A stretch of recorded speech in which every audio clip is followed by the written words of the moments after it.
Hello and welcome to a childhood game of mine. A game I have actually beaten. I am joined in this Keeping Busy with Brandon.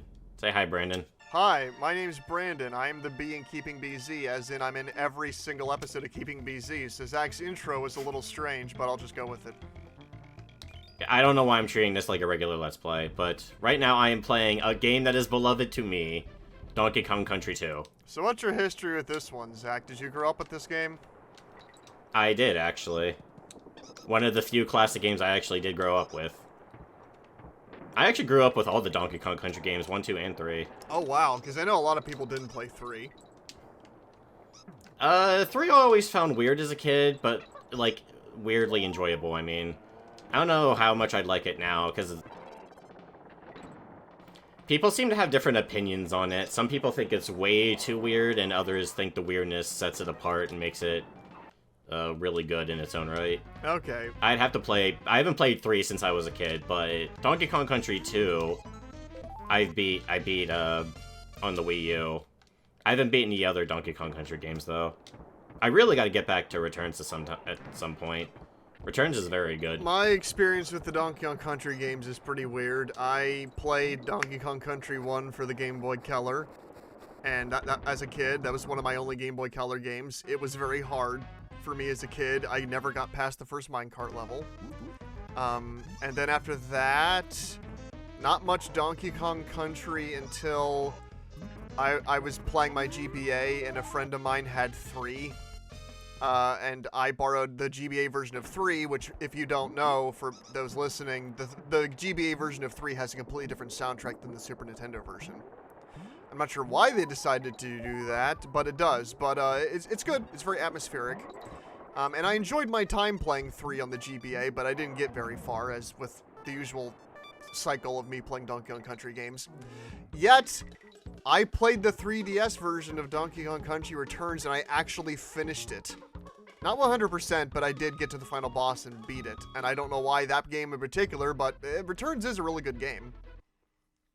To be fair, though, 2 is the only Donkey Kong Country game I haven't played, which is, of course, blasphemous, because most people consider it the best one. I have listened to the soundtrack to this game before, and yeah, this score might be David Wise's best. This score is amazing. Like, the theme song for the title screen I know by heart, even though I haven't played this game.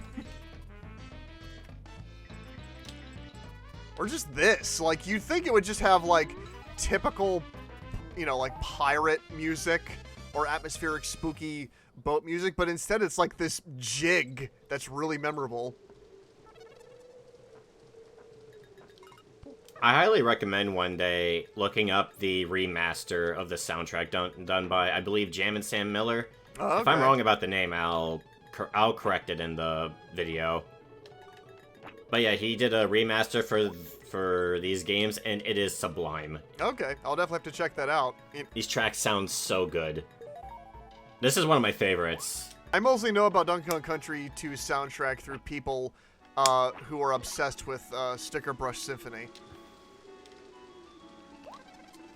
I'm weird in that I don't like it as much as other people. I like Youngtown's rap that he used Sticker Brush Symphony as a remix, like that he used as the background track. You're saying you like that remix better than you like the original track? Yeah. Okay. Yeah, I mean, I like Sticker Brush Symphony. There's definitely tracks on the soundtrack I enjoy more. I can see already, Zach, that I'm liking the level design of this game better than the first Donkey Kong Country, which I have the most experience with. I like the verticality, and I like kind of the, you know, a lot of the scope of it, because, of course, you know, in the first Donkey Kong Country, the first couple levels are just a bunch of rolling hills. I think Donkey Kong Country 1's first levels are still pretty good. But yeah, I do think this one is better, of course. I think Donkey Kong Country 1 is still good. Although I still have yet to beat it. Really? Okay, so Zach and I are in, like, an internal debate that is going to probably continue for the rest of our lives about that Zach says that Donkey Kong Country is a better game than Super Mario World, and I believe the opposite.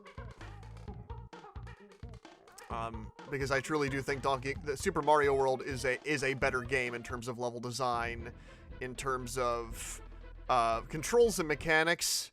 Like, I get the appeal of Donkey Kong Country, the unique art style, the incredible music. Obviously, much stronger personality and presentation than Super Mario World. I just think overall, as a video game, Super Mario World is more fun to play. I disagree. I think the controls in Donkey Kong Country 2 are better, but that could also be biased because I played this game much more than I did Super Mario World. That's fair. And I mean, for me, it's also the case of the way the camera in the Donkey Kong Country games never really sat right with me.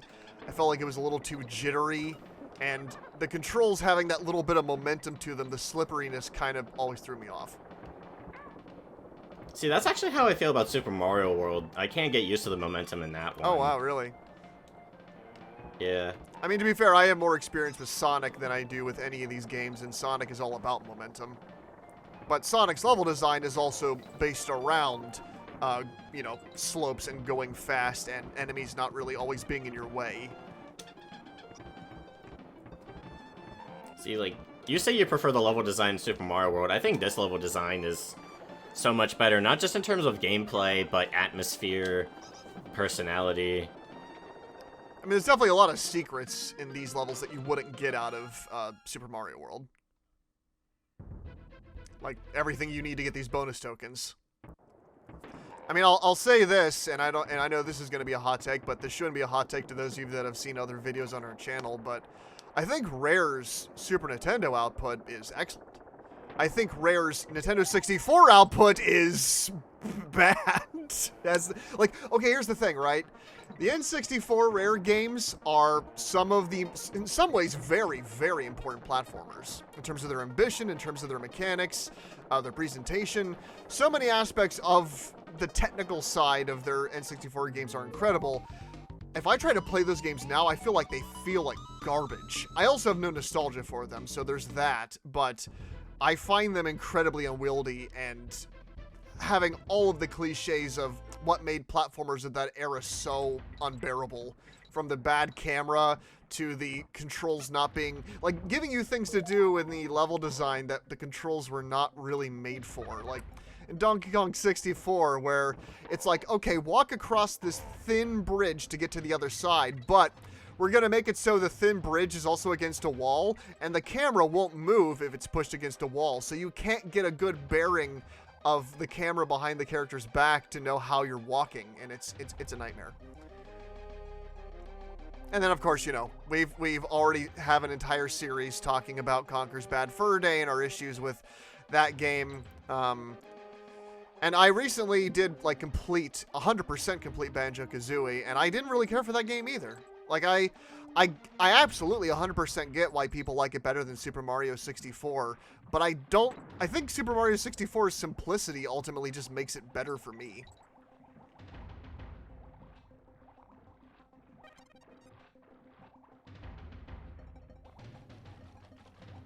Yeah, I can't speak much on the gameplay experience of Banjo-Kazooie, but I always preferred how Super Mario 64 looked in just terms of, like, moveset. Like, Banjo has an expensive moveset from what I've seen, but I think Mario's moveset is... what's the word? I think that one is more useful overall. I mean, sure, Banjo has the talon trot to go up slopes. You know, he has the thing where Kazooie can charge forward with her shoulder. You know, there's a lot of moves Banjo can use, but I just think Mario's moveset is more fun to toy around with in his world. Like the long jump, wall jumps. Right, I mean, it's not even just the controls that I have an issue with when it comes to Banjo-Kazooie. It is simply just Rare games. The design of Rare games I don't find fun. I find it ambitious. There's like a new mini game in every single level, and there's tons of different ways that you know, the variety of how you get to objectives.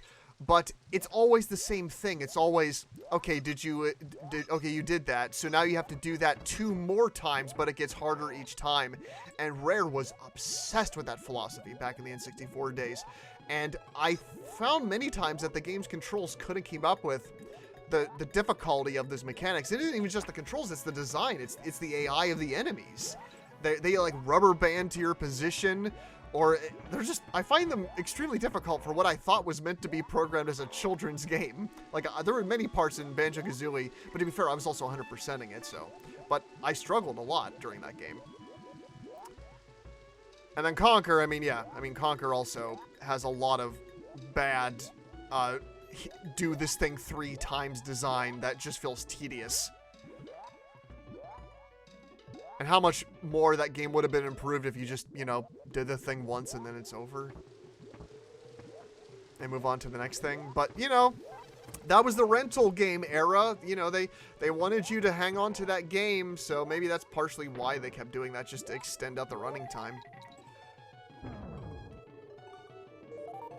Because, we're currently in that era now where we got open world games all over the place, where content's king. You gotta have content to fill out this 100-hour game. And it's like, I feel like audiences are getting to that point now where we all kind of want games that are over pretty quick, that are simple, that just end. I know, I'd certainly like more games to actually be completable instead of there being like 60+ hour open world games that just ask you to do a million of the same thing. Right. Although I'm also right now playing Yakuza Like a Dragon, and that game is probably going to be 40 to 50 hours. But I mean, that one's an RPG. That one I feel like is fine. Like, it's fine for some games to be long. The problem is that there's so many long games. Yes. They all demand your attention, and they all want it now. It doesn't help that a lot of them also are, hey, how about you give us infinite money? And then other games are also like, no, give us infinite money. Just give everyone infinite money, and you just can't. No one can do that. Yeah, I mean, to be fair, Yakuza Like a Dragon does justify its runtime by having a flood of content in the form of the RPG mechanics themselves, but also just the writing. There's a ton of writing and how all the side quests are individualized and interesting stories. Like, Yakuza puts in the work. So many other open world games are just like, climb up all the towers or collect all the things, which you think would be something we'd enjoy because we like collectathons, but those collectathons are over like before 10 hours. Like, for example, I was playing Donkey Kong 64 recently just to get a vibe as to how that game is so I can talk about it better. And a lot of its design was just like all the other Rare games. It was just way too much. There was just way too many mechanics, way too many characters, way too much stuff to focus on that like, for example, oh, this character has this ability, but you also need that ability on another character. Well, how do you get that ability? Instead of it being saved across all characters, you have to go to the same place to get the same ability over and over and over again and make sure you get all the same tokens for that character. And it's just, that game's way too much. And after that, I played Scooby-Doo Night of 100 Frights for the PS2, which is a really extremely simple licensed platformer game that was made by the same developers of Heavy Iron, who made SpongeBob Battle for Bikini Bottom. And that game I got really into because it was just simple. It's just like a Scooby-Doo Metroidvania. It's just like you're exploring this open environment that has all these connected areas, and you gain power-ups that are permanent, which allow you to access more areas, but also give you new abilities that make you platform better. It's exactly everything I could possibly want, and it has a lot of the personality that makes Scooby-Doo unique. It's an excellent little game, and you could argue that Donkey Kong 64 is by far trying to do more for the platforming genre, but I just find it a much more tedious and outdated game to play. To be fair, Scooby-Doo Night of 100 Frights is mostly 2D. It does occasionally have 3D platforming sections, but it's mainly a game with a fixed camera that has 2D platforming. But that was preferable to me over the terrible camera in Donkey Kong 64 and the sluggish controls. I did decide to start a little bit of Super Mario World about a week or two ago. Because I kept saying that Donkey Kong Country is better, and I was like, well, I mean, I did also grow up with Super Mario World, I should emphasize that. But like, as a kid growing up, I always kind of preferred Donkey Kong Country. I always thought it stood out more. It's better graphically, I always thought the level design was a lot more action-packed. Right. No, I know what you're saying. I didn't grow up with Donkey Kong. I didn't grow up with Super Mario World. I got it later on, because I had a GBA and my cousin owned the GBA version of Super Mario World, and that's how I got into it. Because of course my first game for GBA was Sonic Advance, because of course it was Sonic. And those Sonic Advance games, I mean, there's things to like about them, but in some ways besides maybe 2, a lot of them have not aged very well either. Yeah, I've always wanted to give those a shot. I haven't played any of them yet. Oh, really? No, I mean, you should definitely give them a chance, especially Sonic Advance 2. Like, in many ways, that game inspired a lot of the game design that the later Sonic Boost games would go for.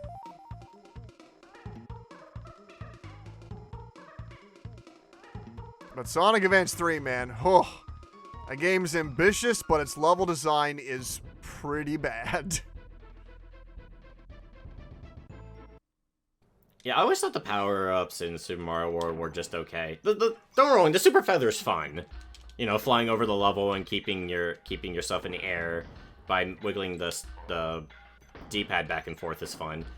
Like, I don't want to say Super Mario World's not fun. Like, when I was playing it again recently, I found it just a nice, comfortable time. A lot of times these days, I feel like that's the kind of game I want, because one, I'm 30 and I don't have time for this shit no more, and also because so many games require so much focus and commitment, because either they're like super story-based or just super big, and I'm just like, I don't want to devote all my time to this. I gotta have other stuff to focus on as well. So I find myself playing a lot of indie and smaller stuff just because it's easier just to get into. A lot of times, these indie games are designed by people around my age or younger that grew up with a lot of these type of games where they're simple and I can just hop in and play and have a good time and de-stress. Whereas so many games today just want to be the biggest thing ever, and I can't use that to relax. Though I'm also a weirdo, Zach. Like, I would de-stress by playing Resident Evil, and you could never do that, so. I mean, maybe Resident Evil 4 if I end up liking that one day. I honestly, I wanted to play through and beat MGR before I tried Resident Evil 4. Like, after I played MGR, my next side game was going to be Resident Evil 4. Yeah, the way I de-stress just sort of depends on the day. I've been getting more engaged with games that are, like, actively testing me sometimes. Like, I mentioned, like, Alec and I bring up far too many times that we've been playing a lot of fighting games, mostly, like, Guilty Gear. But I like playing those, like, even though they can be hard and the AI can be bullshit in single player, especially Ultimate vs. Capcom 3's, just reading all your inputs, but I find them a good way to de-stress, because I just like hitting buttons. I want to hit buttons in a rhythmic way that makes me feel good. Yeah. Oh! I keep doing, like, little panicking movements and making the wrong decisions. Yeah, like, I'm playing this right now and I'm like, oh yeah, this game still feels good. But, like, the move where you roll and then can hop right off even though there's no platform beneath you, I think that's really, really cool. I don't know how they're able to do it physically, but I really like it. It must be their, ape-like agility. Yes. Their natural ape-like agility to be shot out of barrels. Yes.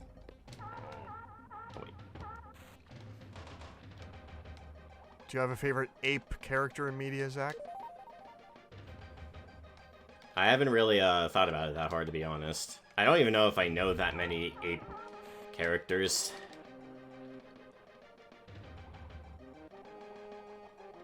I like Diddy Kong. Diddy Kong's pretty cool. Yeah. But I'm not, like I said, I don't even know if I know of many other ones. Diddy Kong has a boombox, and that's pretty dope. Honestly, that was another reason I like this. It was like, it feels very 90s. Right. I mean, that might be part of why Diddy Kong has that appeal, why he still is cool to people. Just there's something about his design which is super 90s with the ball cap and the boombox and all that, but there's something about that particular character that I don't think ages. Maybe it's because it's a monkey. It just makes, there's just something forever charming about that.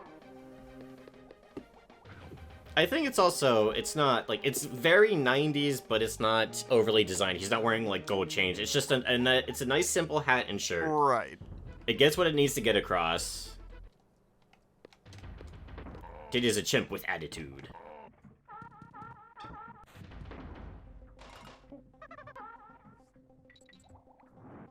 I'd say my favorite ape character, there's a lot of good apes out there.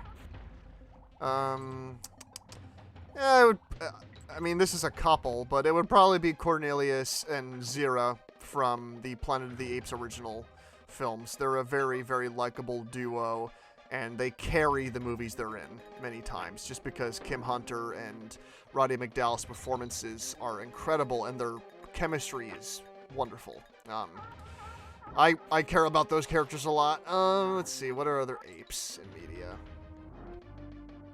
Oh, yes, I very much like Gorilla Grodd from Justice League Unlimited. That's a very good character. I, for some reason, thought you were going to say Magilla Gorilla.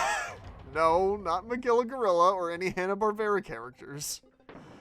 They're not, none of those characters are, I mean, there's a reason why they keep rebooting Scooby-Doo and they haven't brought back Magilla Gorilla or Grape Ape. It's because they're not good characters. They're from a certain age of people's nostalgia, but they're not something that I feel like Hollywood producers and studio producers find easy to look at and just go, yes, at last, the reboot of Grape Ape.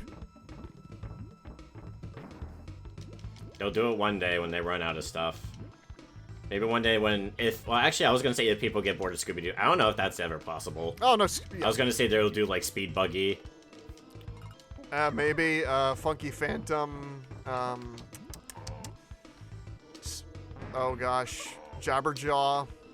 Because, you know, so many of these characters were just, the voice actor was just doing an impression of a famous comedian, and that was the character.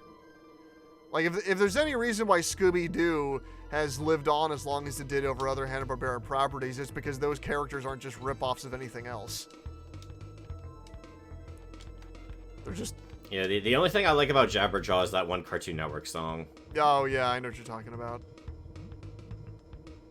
Balloon is friend. You know, I started this video out bitching about Donkey Kong Country and versus Super Mario World and all that, but this music's pretty... like, the music itself is making me think, oh, maybe I was wrong. This music's so good. It's so serene for a lava level.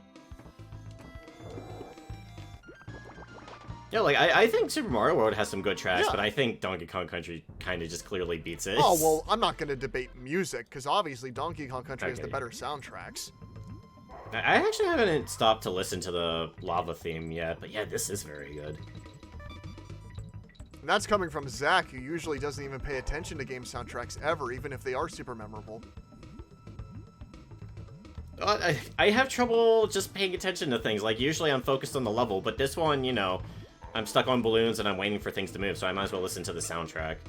I usually only listen to the soundtrack if it's, like, it's very easy to for me in Phoenix Wright because it's a visual novel, no one's talking over the music, so it's easier to pay attention to the music and realize it's really good. Yeah. I cannot, for the life of me, remember Super Mario Galaxy soundtrack. I still cannot remember how Gusty Gardens goes, no matter how hard I listen to it constantly to be like, I'll eventually remember it. Although, to be fair, it took me months before I finally remembered the beginning notes of Megalovania. Mostly because Alec made sure I remembered. Well, if it wasn't that, Zach, it's the immense amount of memes on the internet that use the opening notes of that song. Yeah, that too. Oh, the Gem Cavern song is really good too. Yeah, I like how the instruments have... They sound like mining equipment. That's actually pretty clever. Yeah, this is making me remember that I still haven't played Tropical Freeze yet, and I know David Wise actually came back to make the soundtrack for that one, and people say a lot of good things about it. It's one of those things where if I could just get Donkey Kong Tropical Freeze on Wii U, and I could probably get it for like $10, but, you know, I'm like, well, I mean, I might as well just get it on Switch, right? Because that's the newer version, and obviously that version would run a little better and be portable. But, of course, with the way Nintendo is, you can only get Tropical Freeze for like $60. And I'm not paying that much for a simple platformer game. Especially one that's as old as the Wii U. But one day I'll definitely play Tropical Freeze. But Brendan, it has funky mode. It does have funky mode. You're right, Zach.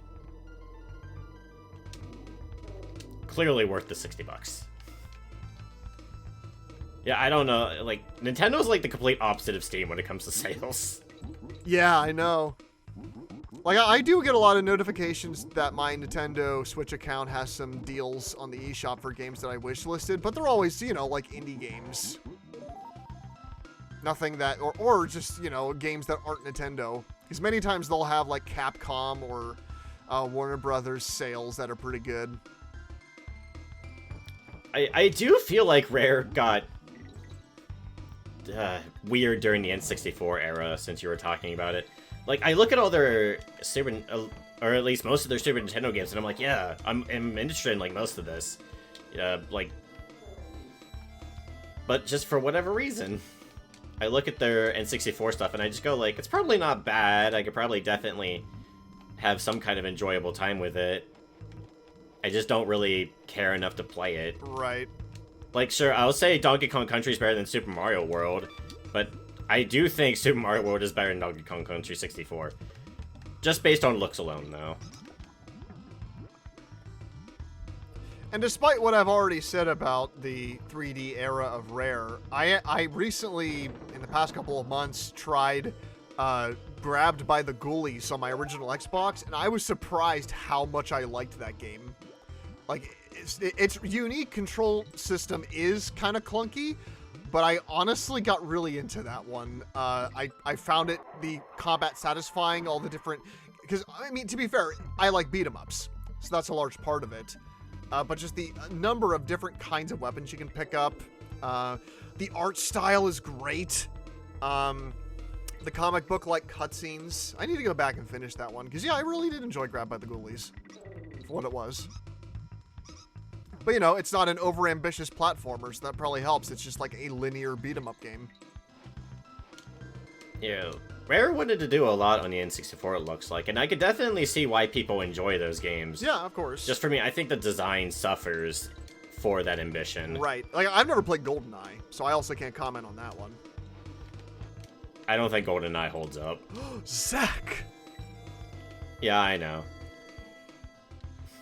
Full of hot takes in the lava world. Whenever... So, it's fitting. I guess, but whenever someone brings up GoldenEye, for whatever reason, the first thing I think of is the commercial for the Wii version, the Wii remake of GoldenEye, where it's like a bunch of, like, dude bros sitting around a table, and then these executives come in and goes, "You guys remember GoldenEye? Yeah! We're bringing it back!" And they all, like, freak out. And as a kid, I just was like, okay, well... I assume this means something. Because, of course, my history is so weird, Zach. My first console was a Genesis that I got in, like, the early 2000s. And I had that with, like, 3 games for many years. And then most of my Sonic experience came from PC ports of Sonic games and PC ports of other games. I didn't really have much in terms of consoles until, like 2003 or 4 when I got a Nintendo GameCube. Like, I would play my NES, not mine, but I would play an NES and, like, an Atari at, like, my grandfather's house, but that was about it, and that was always, like, a select few games. It's only really through the beauty of emulation that I've been able to really try any of this stuff.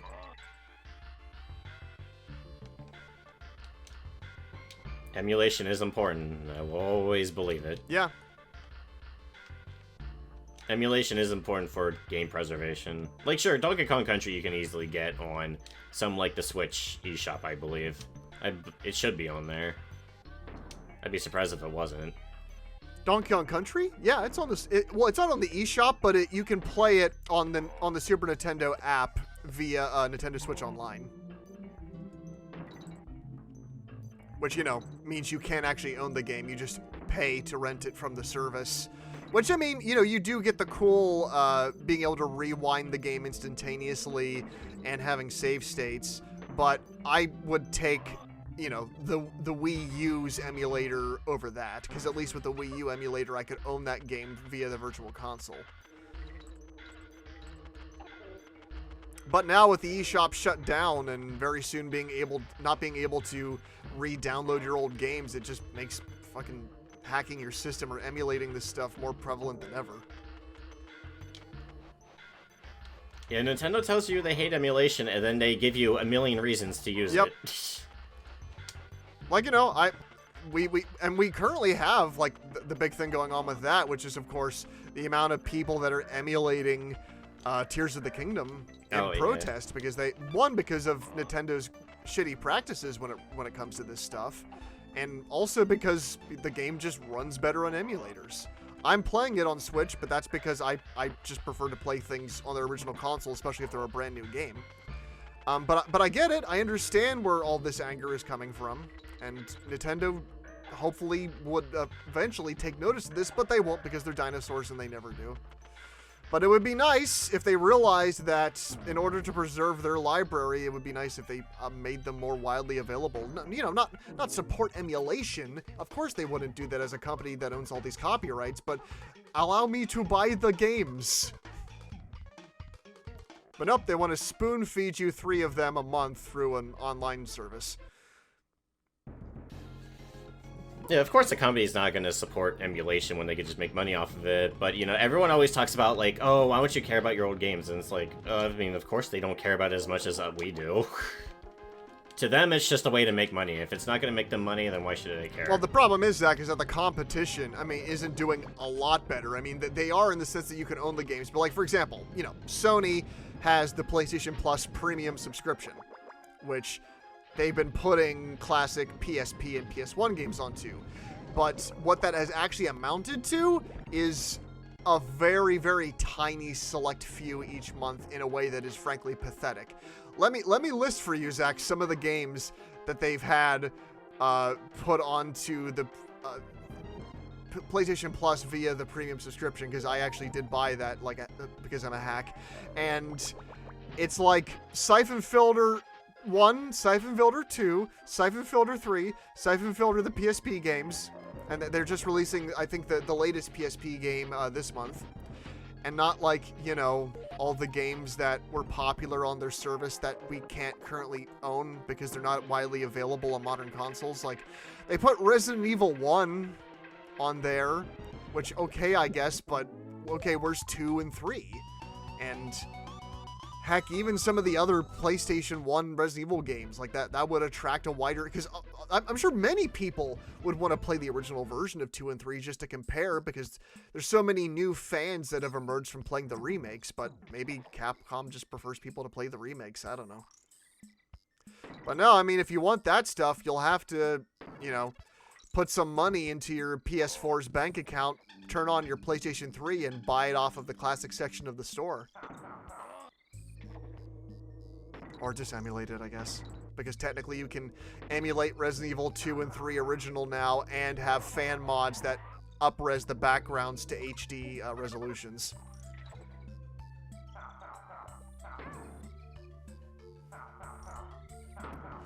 Yep. Emulation will truly be the gold standard that will keep so much of this stuff alive.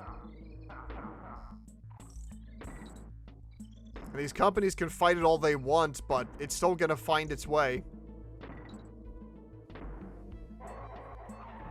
Fans are too passionate about this stuff. I'm too good at this game. Well, I say that, but this is probably where I'm going to start dying a lot. I remember the swamp starting to be the death of me. Yeah, I mentioned it with video games earlier this video, I believe, but my problem isn't that they don't want to just make money. They want to make all of the money. Yes. They want an eternal revenue stream when people can barely afford anything in life anymore. Yeah, especially after the pandemic. Absolutely. Like, that's why I'm kind of glad a lot of these live service games are starting to die. Well... Even though it always does suck to hear that games are dying, but... Of course, I don't, like, want every live service game to die, You but... say that, Zach, but Sony has announced that they're working on a ton of new live service games. Oh, this I didn't hear about. Yeah, that's a lot of their main projects right now are a bunch of live service games. Now, does that mean that they're not making single-player games anymore? No, they are. But they're really cashing in on the live service thing, which you would think after stuff like Avengers, that would be a duh. Like, no, maybe don't do that. But no, I mean, obviously the main source revenue for Rockstar is still Grand Theft Auto Online and Red Dead Online. I mean, there's still... Sony wants to find one property that will be able to cash in on that, so they're working on a Factions... Last of Us game. I think they're doing a Horizon live service game of some sort. And, I mean, you know, they're not going to replace their other games, but these will exist, and I don't know. I don't know if these are going to be a success or not. I think people are going to see them for what they are as something that's cashing in on something better, and they're just going to do the better thing. Play the better thing, I should say. But who knows?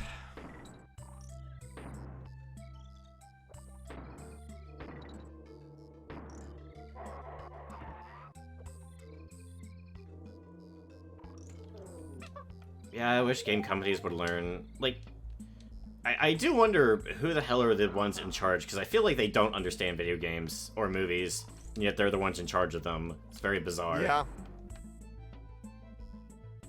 Like, as many times you look at these people and you don't see them as people that would actually be playing these video games or know what works for them. Yeah, I don't think they have to be, like, game players themselves, but just people that know the business, know what gamers want, and being able to capitalize on that. Instead, they only want to capitalize just on what, like, they want to be like, no, give me money. And then people will be like, okay, what am I giving you money for? And they're like, no, you don't understand. You give me money, and then you have given me money. There is no benefit for you. There's only benefit for me, and that's giving me money. Yeah, look, it's Darth Vader. You remember that, right? Okay, now give me money. Yeah. They... Yeah, pretty much. Look, we made Baby Yoda. It's Yoda, but Babby. And people like both Yoda and Baby. So, hey, give me money. Yep. I have not seen the new season of The Mandalorian, but I have heard people seem to like it. I'm pretty much... Oh yeah, I still need to watch it. Yeah, I haven't seen any of it. I'll probably finish off the first season of Star Wars Endor, because that first episode was really great. But outside of that, I don't know. After Rise of Skywalker, my enthusiasm for anything that way is kind of shriveled up, which says something, because I never had nostalgia for Star Wars in the first place. I just was like, oh, they're making new movies. These could be interesting. And then I liked some elements of them, but the ultimate movie they concluded on was just a big pile of nothing.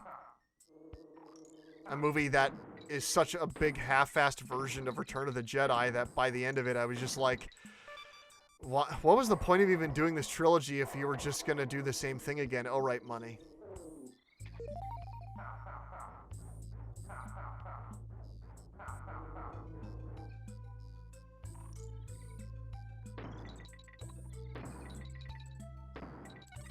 And I guess on some level it makes me go, but then why are these Star Wars fans so excited for all these future, like, TV show things on Disney Plus?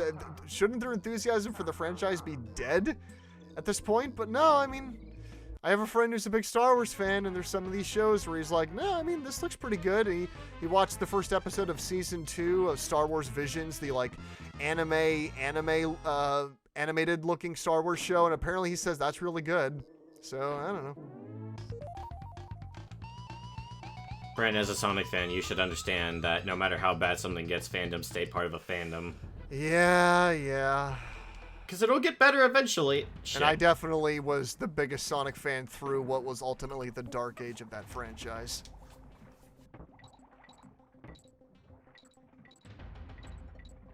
But Oh no, it's this epilepsy yeah, warning, I was everyone. gonna say it's the seizure fish. Yeah. I do remember this. It's not as bad as Donkey Kong Country 1, though, I believe. But no, I remember playing this on the Wii U, and every time I turned around, I was like, ah. Yeah, Zach. So yeah, I'm gonna try to turn around as little as possible. I know, like Zach. This is where, to me, the presentation advantages of Donkey Kong Country of Super Mario World become a problem. Because they're like, well, we can flash the screen because that's like a real flashlight, right? But instead, it's like actually disorienting and not fun. No, yeah, that one I will agree. I don't know why they thought this was a good idea.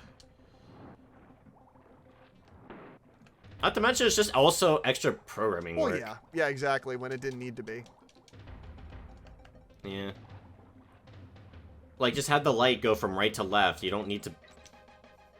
Yeah. Just have the light instantly go right to left instead of just adding that middle flash there. Would be a million times better.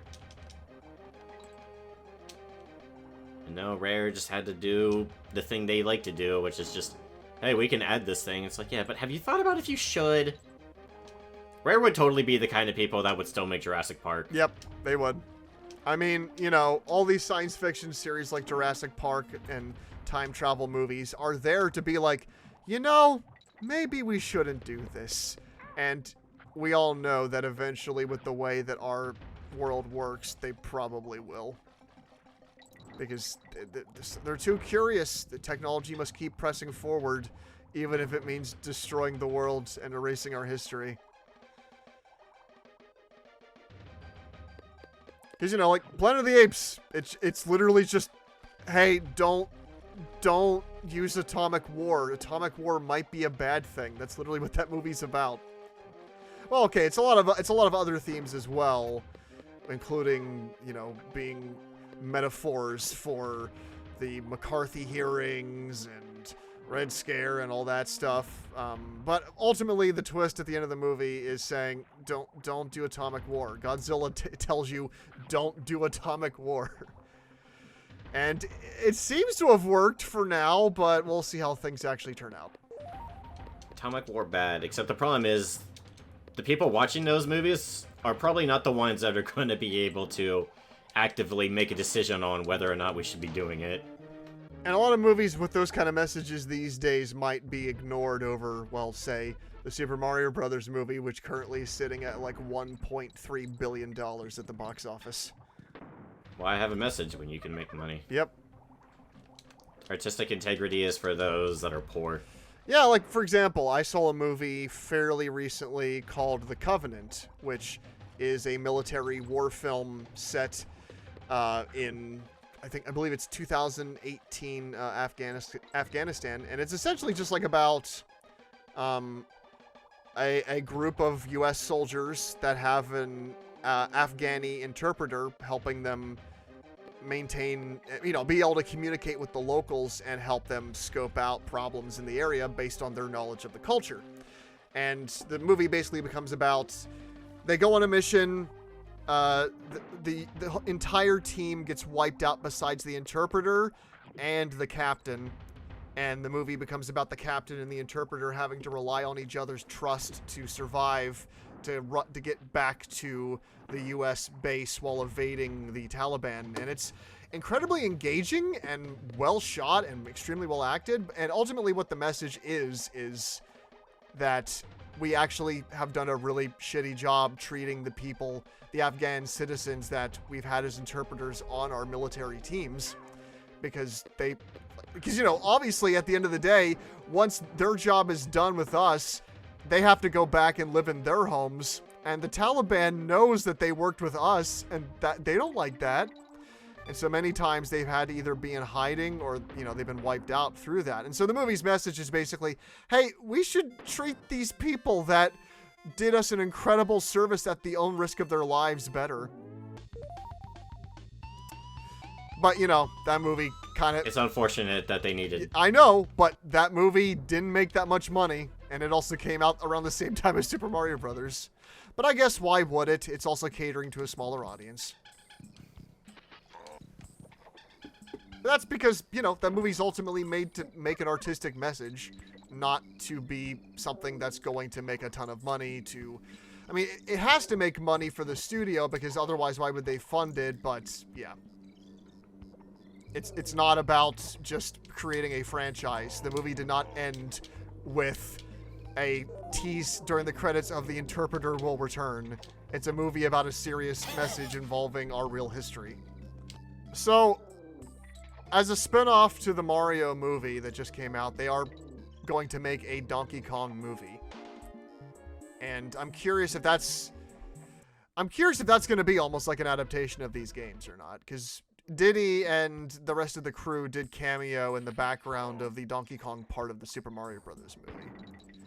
And I'm like, that could be interesting if they really went full on out with these characters, because, I mean, look, I know they're not going to do this because the new Super Mario Brothers movie universe is CG animated, but when I look at the animation of the original Donkey Kong Country, I know it's technically 3D models that they're posing and taking snapshots of for the animations, but I almost imagine like a Donkey Kong Country movie being clay animation.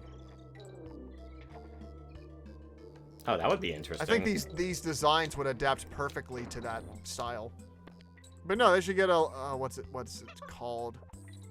Lycra or Lycara, the studio that made like Paranorman and Kubo and the Two Strings and all that. Like they would definitely be able to execute something like that. But obviously doing it 3D is just a lot easier. And if you were to ask Hollywood, they'd be like, no one likes claymation anymore. Actually, they may not even know what claymation is anymore. That honestly might be claymation. true, yeah. Has that made us money recently? Yep. No, it doesn't, and it takes years to animate. Oh, well, no thanks. Years to animate, not with crunch. I feel like every Hollywood executive should have to witness what it takes to render a single frame of a movie, so that they understand what that feels like. But they'll never have to. They just sit in their offices, all comfy-wumpy. Yep. Yeah, because it's the creative people coming to them to get the money. So this is going to be a different recording because Zach forgot to record Audacity for this segment of the video, so we have to re-record this part. So, getting into it, just to have something to talk about, Zach and I are going to go over the beautiful, extremely well-loved list of the 100 greatest video games of all time ranked by experts on the illustrious GQ UK magazine. So, Zach, 100 games ranked the best games of all time. I'm sure we'll agree with all of this, as you might expect many people on Twitter have. So, game number 100.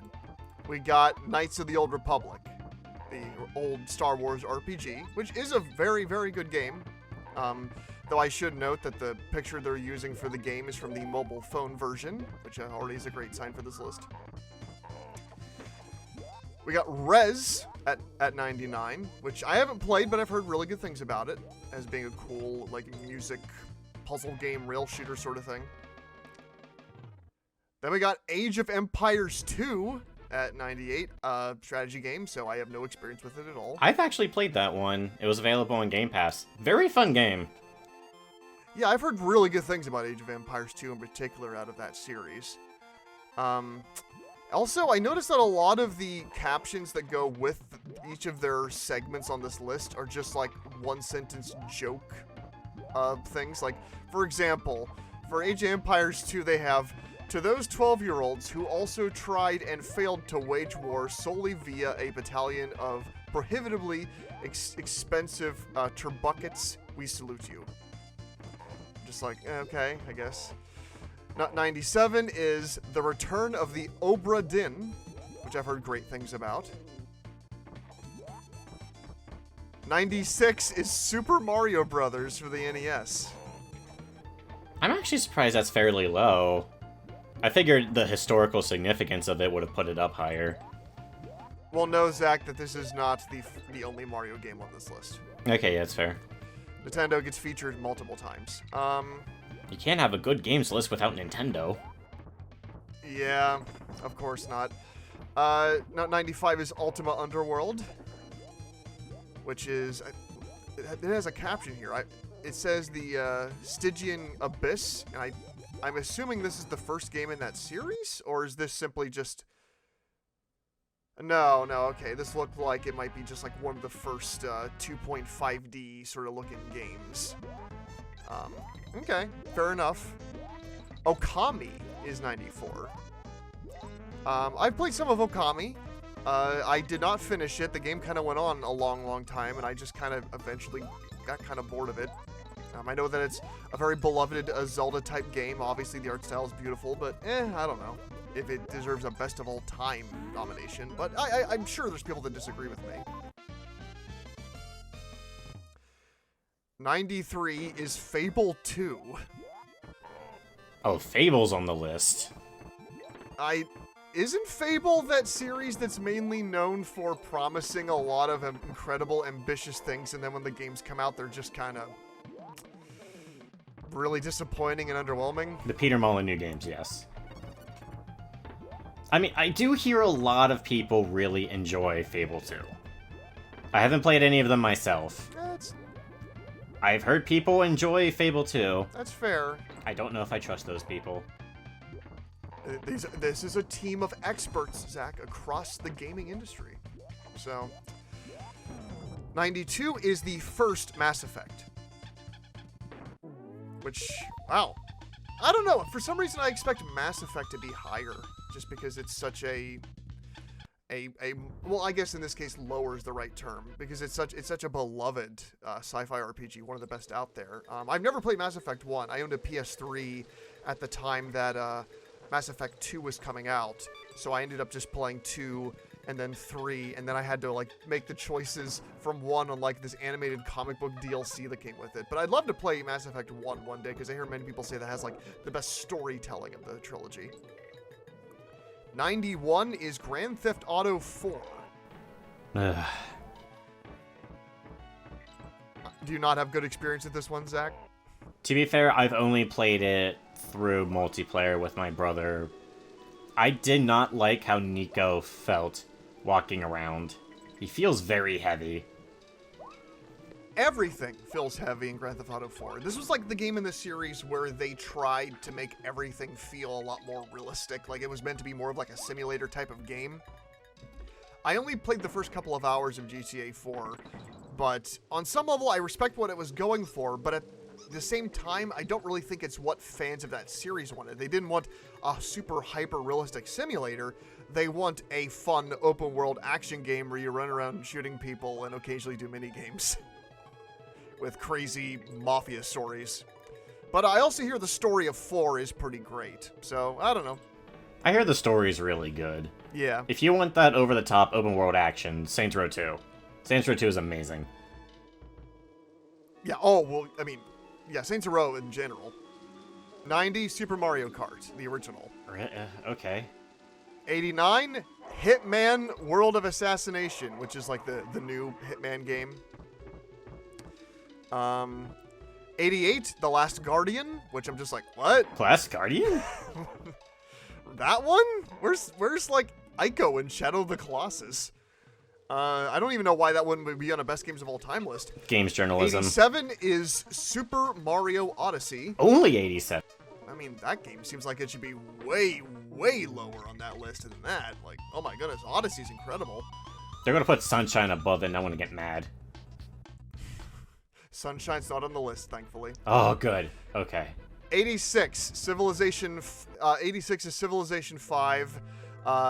85 is Final Fantasy XIV, specifically Final Fantasy XIV: A Realm Reborn.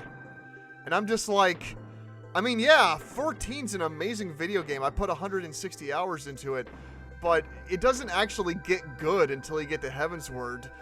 Realm Reborn's a really bland story. Like the patch arcs are good, but once you get, you know, everything before that's fairly bland and we're just setting up the world. 84 is Shenmue. I mean, okay, so I'm somebody that actually likes Shenmue. Most people hate the game and see it as this overambitious, clunky mistake. I don't agree. I enjoy Shenmue's slow pace and its mechanics, but I also totally get why people wouldn't like it. Does it deserve to be on this list? I don't know. Maybe not. 83 is BioShock Infinite. I enjoyed playing Infinite in the moment when I played that game, but I did think its ending and its story ultimately was kind of unsatisfying. And when I got to the big twist ending, I was just like, oh, it's this story. Okay, then. But I also get why people like it, why they enjoy the big turn that it takes. And I think Columbia is a fantastic looking world, but yeah, I don't know. I prefer the first BioShock. Dragon Age Origins is 82. Still need to play that game. Heard great things about it. 81 is Fortnite.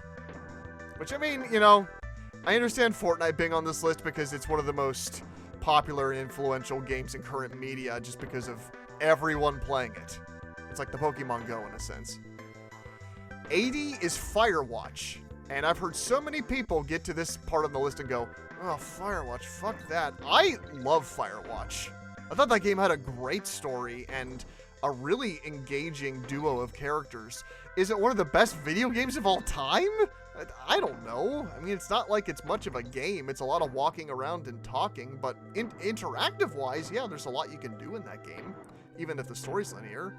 But best game of all time? I don't know. 79 is Tetris Effect, the musical Tetris game I'm showing you, Zach. Yeah, I like this game a lot. It's probably my favorite version of Tetris. Would I put it on this list? Yeah, probably. If I put any version of Tetris, it would probably be this one, but I also understand why people would put other versions. 78, Tony Hawk Pro Skater 2.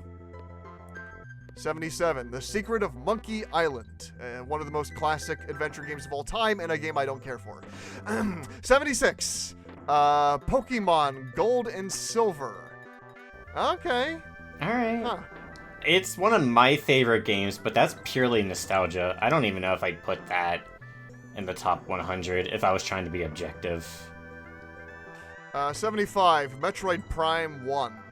Okay, yeah, that's a good video game. I think 3's the best one, but I'm also the only person that thinks that, so I understand. 74, Undertale. How do you feel, Zach, about Undertale being on the list for the greatest games of all time?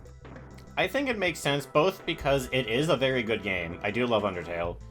And we also have to look at this from a game journalist's perspective. They're probably going to be focused more on the experience, and Undertale is a good experience. I feel like that's why they would also put something like Firewatch on here. Yeah, I can understand on some level why people don't find the gameplay of Undertale, you know, one of the best games ever, because it's just kind of like a bullet hell with some, you know, interesting RPG mechanics. But as a story, as an experience, Undertale has been a cultural phenomenon on the internet, and after finishing it myself and getting the happiest ending, I have never been able to forget this game, ever, and I probably never will. Undertale really also only works as a video game. I think that's another point in its favor. Yes, absolutely. Like, it could only really work if it was, because the story is, a lot of it is kind of playing on the tropes of video games. 73 is Final Fantasy VI. That's my favorite Final Fantasy of all time. And I love that game's story. I love its cast. And I do think it's better than Undertale, so I like that placement, I guess. 72 is Yakuza 0. Very good. I need to still beat that one myself. Yakuza 0 is very good, though. 71, Call of Duty 4, Modern Warfare. Yeah, okay. That's the one people like a lot. Yeah. 70 is Left 4 Dead 2. Which is a great party game. I just was surprised to see it here, I guess. But it is good. It is very good. Yeah, I think it deserves to be on here. I don't know if I'd put it on my own subjective list, but objectively, sure. It's a Valve game. A lot of people love those. Down to the top 10. I should mention that Resident Evil 4 is 11, the original. 10 is Half-Life 2. Yeah, it does need to be in there. Well, I know so many people that ranked that game over the coals because they think Half-Life 1's better. And I know that if anybody that's seen our Half-Life playthrough on this channel have realized, yeah, we don't really agree with that. We actually prefer Half-Life 2 as a video game. But we respect Half-Life 1 for a lot of, what it's done for storytelling in video games, the incredible combat, but as a game, in terms of its level design, there's a lot of Half-Life I've never really cared for all that much. I'd probably enjoy the gameplay of Half-Life 1 more than 2. Oh, you think so? I think the first-person shooting in Half-Life 1 is a lot better. That's fair enough. I mean, here's the thing, right? I enjoy the gravity mechanics, I enjoy the physics, I enjoy playing around in that world, I enjoy its characters and its story a lot more. But I totally get when people say that obviously the AI of the Combine is way, way worse than the soldiers from the first game. The soldiers from the first game are very intelligent. I just overall just found Half-Life 1's world more Half-Life 2's world more engaging and fun to play around in. Top 10 best game of all time? I don't know. I guess it's very influential, but I guess that's the thing, right? Are we grading what's technically the best, or what is the best, most influential game ever? And, that's always a subjective thing. But I definitely love Half-Life 2, I'll just say that. Dark Souls 1 is 9. Okay, yeah. Elden Ring is somewhere up above, if you're curious. Oh, Elden Ring is higher up, yeah. I mean, I think Elden Ring is better. I do enjoy Dark Souls. It is a bit clunky, but that's only because I played Elden Ring before Dark Souls, so going back is weird. Dark Souls is still enjoyable. I still gotta play more of that. I keep forgetting it's on my Switch. I gotta eventually turn my Switch back on and use it again. I've beaten Dark Souls. I've not beaten Elden Ring. I love Dark Souls, but at the same time, I guess I would understand why some people would prefer Elden Ring just because it's a evolution of that formula. However, I find the condensed map of Dark Souls and the Metroidvania way it all connects, I find all of that far more compelling to me personally than the open world of Elden Ring. Portal 2?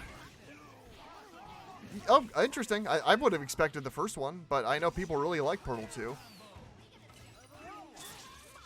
Is Portal 1 not in the top 10? It's way, way higher up, but it's in here. Oh, okay, alright. Yeah, you and I should definitely do a video doing the co-op campaign in Portal 2 one day. Yeah, I still haven't even beaten Portal 1. I'm too stupid. 7 is Metal Gear Solid. Yeah, Metal Gear Solid is really good. Top 10, though? I don't know. I really did enjoy my time with MGS1. I'd probably put MGS2 higher. I mean, cinematically, it's one of the games that really influenced some of the direction games would go nowadays in terms of just the love, the caliber of the voice acting, and how it kind of popularized, quality in voice acting in video games, and of course the beautiful cutscenes, and obviously there's a lot of good interactivity in the gameplay that makes it really engaging. Sure, whatever. 6, Mass Effect 2. Most people would not put Mass Effect 2 above the first one, I'll tell you that.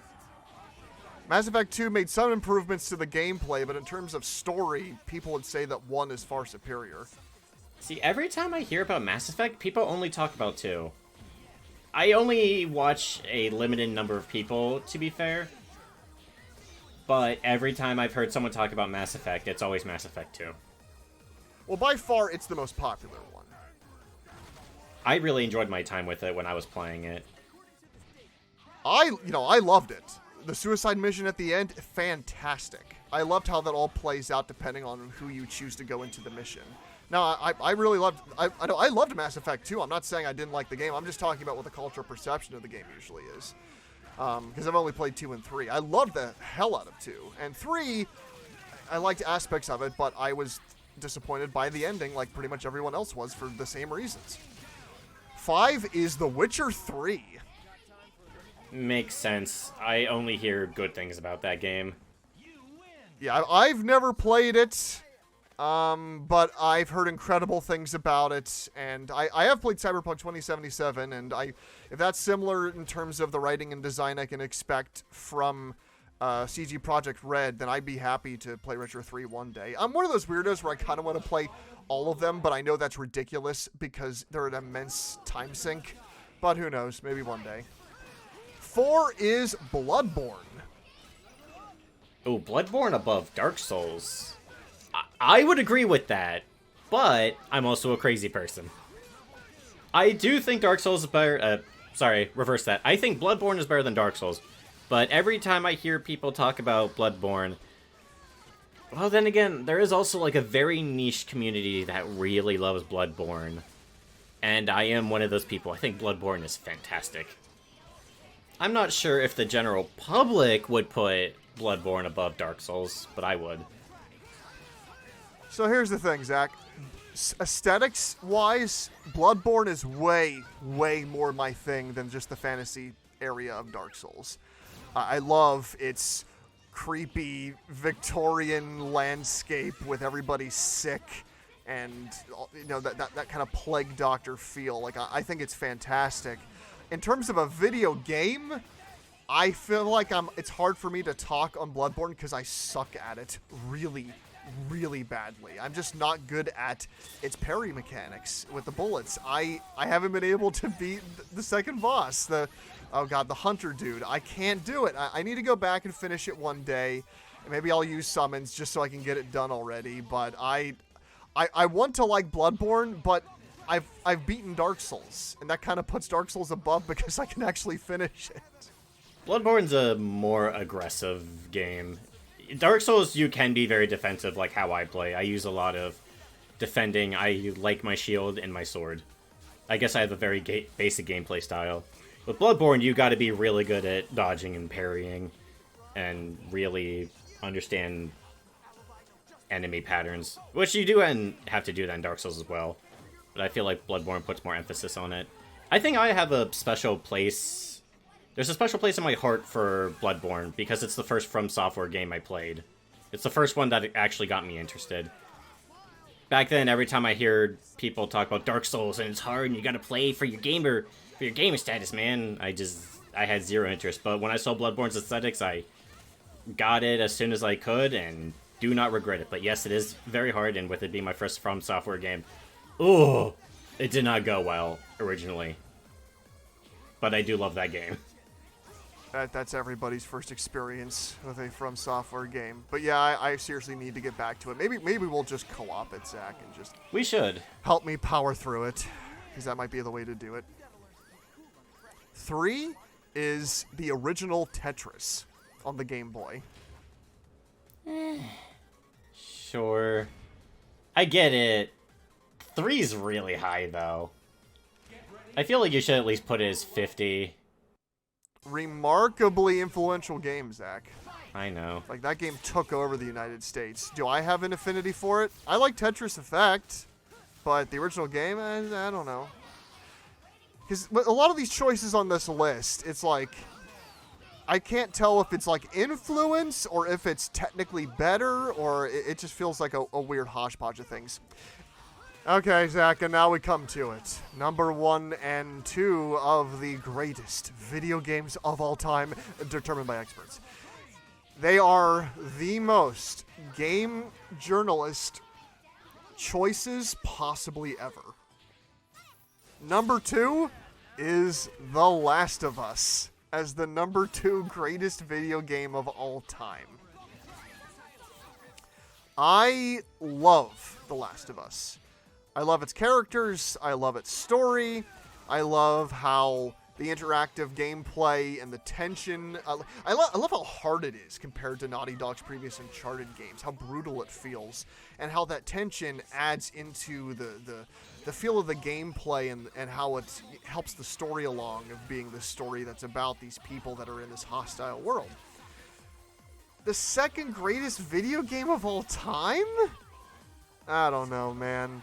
It was definitely extremely influential for the games that would come after, and so many games copied its formula, from Resident Evil Revelations 2 to God of War 2018. But the number 2 second greatest video game of all time, I don't know how I feel about that. Because I feel like Last of Us was improved when it was made a TV show. Maybe that's what they put on the list. Maybe they put a TV show as number 2.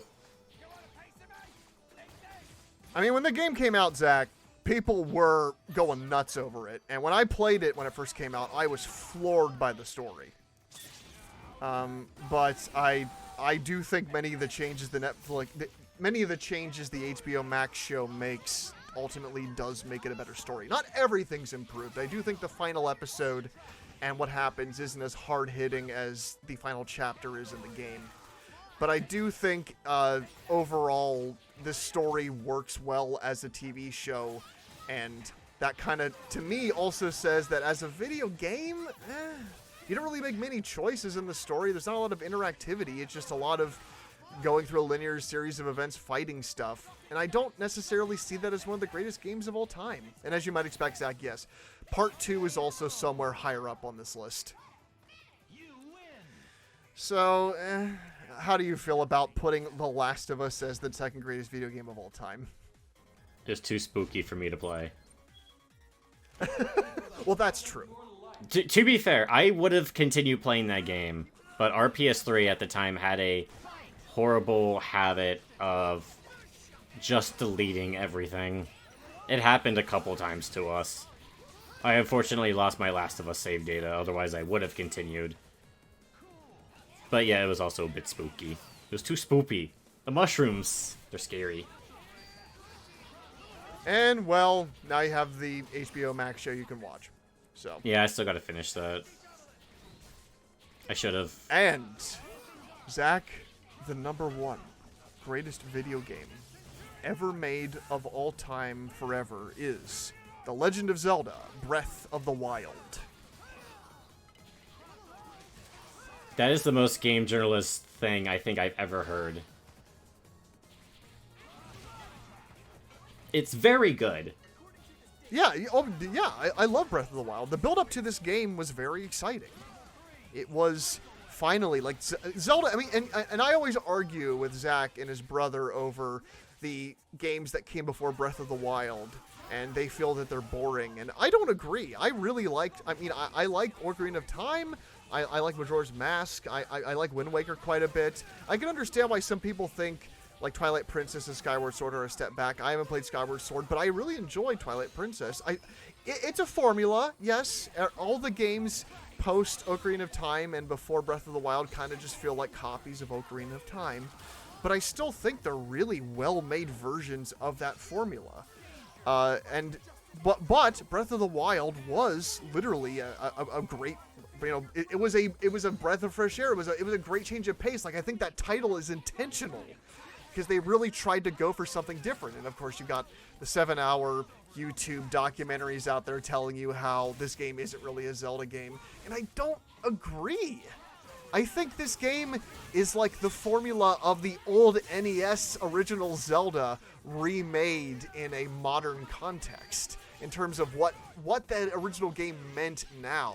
Like, because in the original Zelda, you could kind of just walk in any direction you wanted and just figure out how to progress the map. Of course, certain dungeons were meant to be conquered in a certain order, and that's partly what I think Breath of the Wild does better, is its ability to just, you could literally go anywhere because the game is scaled for you to go anywhere. I love this game, and I had a great time exploring it. I'm currently playing Tears of the Kingdom, and it has that same exact great experimental design of just being able to walk anywhere you want and always finding an interesting landmark or something cool to engage with. But the number 1 greatest video game of all time, that's such a title to lap onto any video game. And I don't even know what I would put as mine, because I feel like that's putting an enormous weight onto something that I don't know if it really holds up to what's now been an industry that's existed since the late 1970s. And I'm just like, how do you feel, Zach, about this game?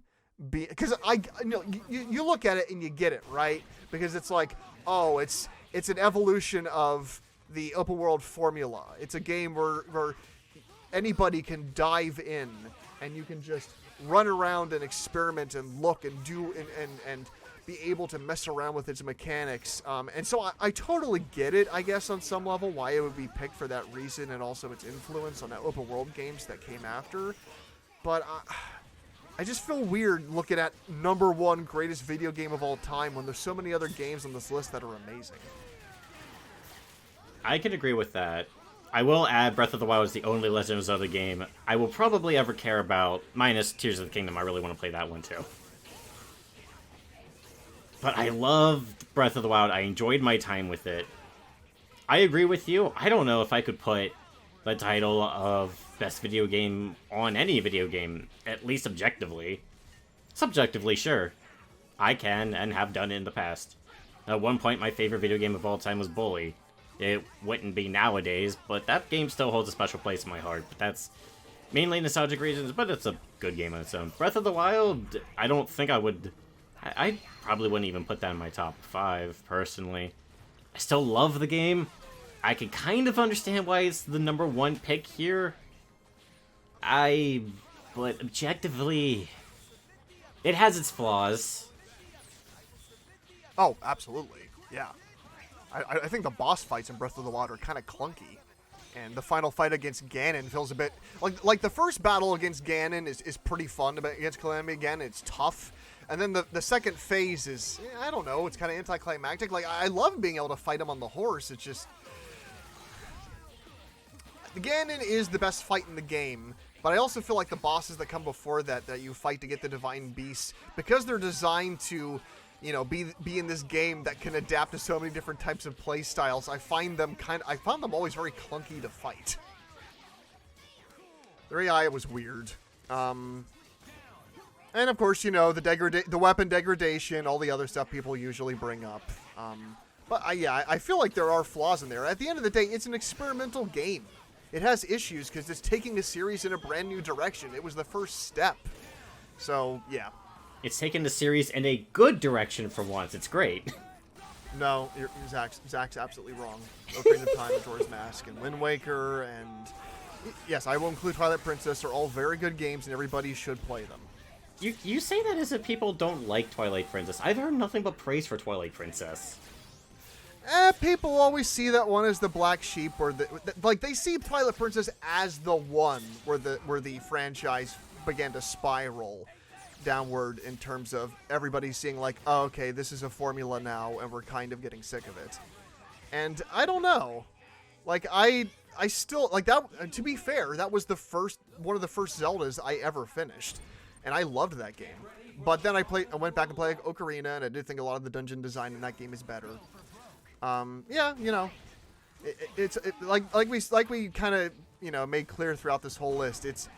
This is such a weird subjective thing, and I always hate numbered lists because it always feels weird putting games up against each other when they have such different history behind them. They're different genres. It just feels like a weird thing to do that would only really exist to get clicks and to have people talk about in YouTube videos. Wait. Oh no, Zach, we've done it! We've fallen for it. They got us! Brand, we need the views, and this is how we get views. Yeah, this is how we get it. Yeah, but yeah. But I thought it was interesting to talk about it for no other reason than just to give our thoughts on these games that are featured on this list as people that play video games and not have to, stake our entire careers on whether or not we think The Last of Us Part 2 was good or not. Thankfully, my career does not involve me playing The Last of Us Part 2. I played it. I like it more than some people do, but I also think it's a very flawed game. So, on that note, that comes to the end of Keeping BZ Donkey Kong Country 2. Oh, right, we were playing a game at some point in this video before we got sidetracked and our recording had to be restarted. But oh well, Zach, despite how we got sidetracked, would you want to do any more Donkey Kong Country 2? Yeah, we'll definitely have to do more. We've definitely gone over how much time is left in the video, but don't worry, I have ideas on how to fill that time. Don't worry. Yeah, we'll figure it out. Anyway, guys, thank you for joining us for this list where we have assuredly pissed you off by saying opinions that you don't agree with. And have a good night. I mean, isn't that the reason to watch these videos?